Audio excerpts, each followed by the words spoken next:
Alright, what's good, people? I am back in my hometown in West Palm Beach for a break.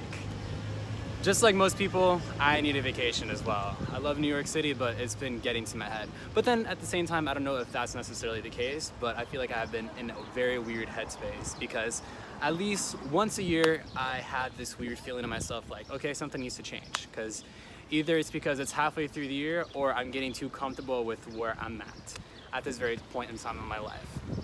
And that's something I kind of want to discuss because I feel like some people allow themselves to get a little too comfortable with where they're at right now, and that is not necessarily a good thing. Like, I understand why people get comfortable, but it doesn't mean you should get comfortable. You know what I mean? I feel like it's always good to kind of switch things up.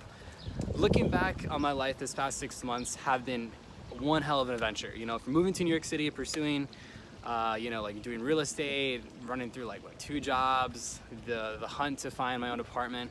All of that was such an adventure, and it's made my life extremely exciting, especially with the people that have come into my life and that are currently in my life right now. But I feel like at this point in time in my life, I'm a little too comfortable. Like, my life has found a routine again.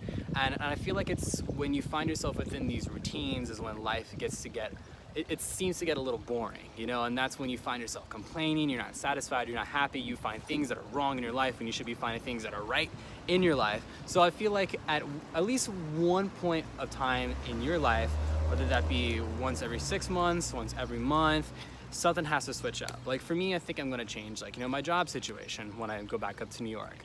Or I'm gonna have to cut a few people out of my life when I go back up to New York. Who knows? But I'm gonna take the time for myself to really analyze exactly where I'm at, what changes need to be made, and where should I move on, where I should be moving on.